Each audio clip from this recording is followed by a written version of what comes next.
Fala rapaziada, beleza? Victor da General Fields. Bom, a gente já vem contando um pouco, mostrando detalhes do que a gente tem feito aí na Plymouth 1937. A ideia desse vídeo é a gente tentar mostrar aí um pouco do que foi feito no carro. Obviamente vai aparecer algumas fotos, algumas coisas do que a gente fez nesse período.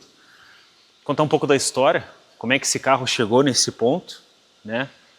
E alguns detalhes assim do processo criativo e tudo mais.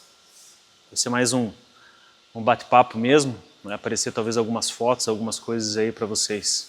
Tudo começou aí há uns 3 anos, acredito eu.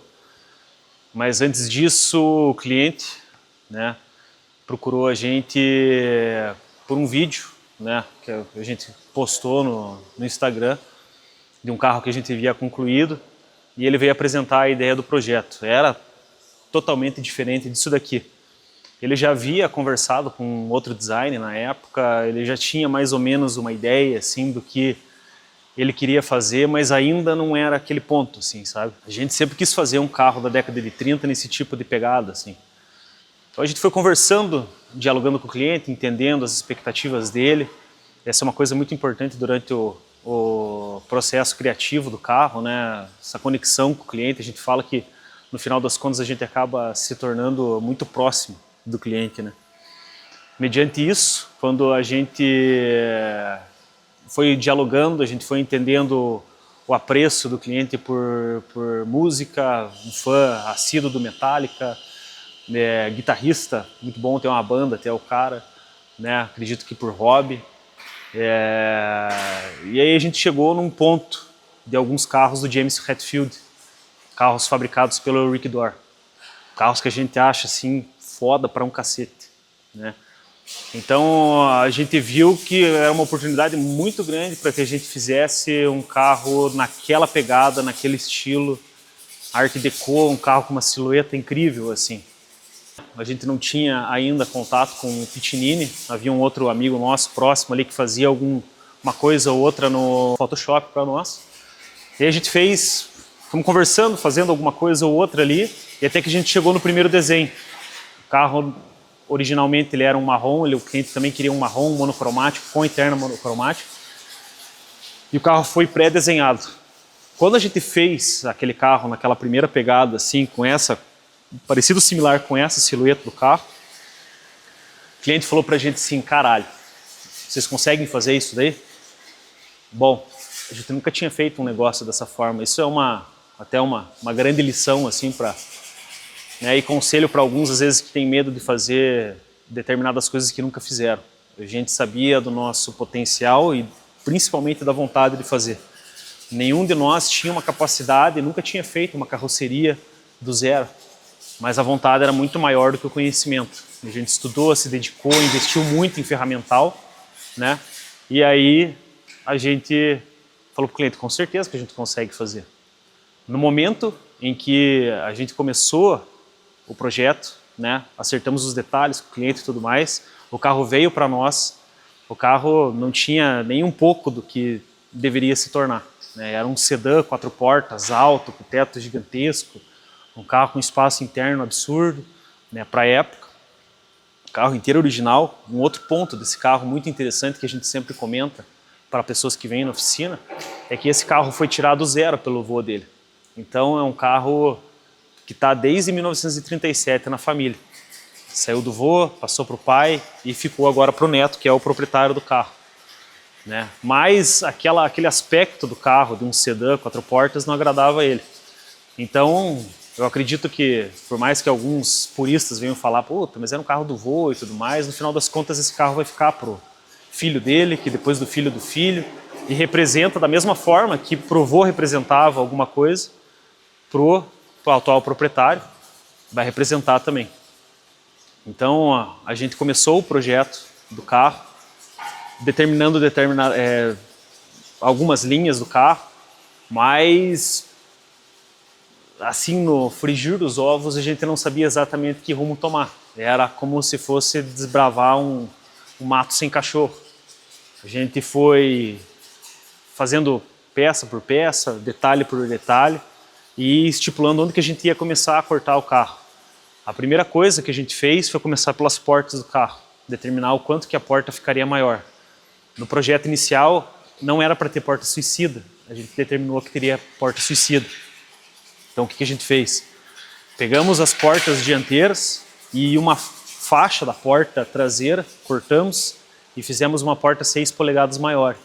Então aquela porta que tem no carro ali é a porta original, só que 6 polegadas maiores, com uma faixa da porta traseira. Eram 4 portas. A porta traseira abria como se fosse um salão, né? Então a porta traseira era suicida e a gente pegou essa ideia e jogou para a dianteira. Ainda a gente tem alguns ajustes para fazer nessa dobradiça. O Ruben da Black Belt está ajudando a gente aí a acertar os ângulos, como a gente fez na Ford F1, para fazer uma dobradiça que abra bem de acordo, tudo mais. Tem toda uma engenharia por detrás, não é só um pino, uma alavanca e boa. A gente começou a fazer a parte de trás do carro, cortamos uma parte do carro de trás e começamos a fazer esse outro friso daqui para lá. E quando a gente cortou essa parte do carro, quando a gente tirou o teto, essa parte de trás do carro, assim, bateu um certo desespero. Porque, puta, não existia mais nada ali, né? Era só ar, né? Por mais que você tentasse imaginar o carro, você às vezes não conseguia ver. A gente ficou tentando encontrar ali qual seria o melhor jeito de desenhar isso sem que, sabe, ou a gente faria de MDF, de madeira talhada, ou a gente faria com algumas chapas cortadas, e a gente decidiu usar uma técnica, que a gente já comentou no outro vídeo, de arame, como os italianos fazem. A gente puxou alguns arames do carro, né, e começou a determinar.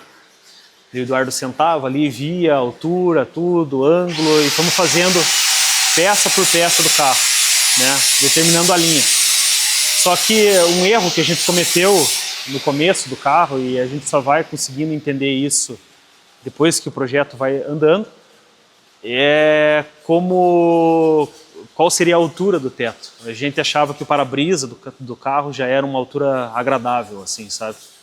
E a gente decidiu partir da mesma altura do original.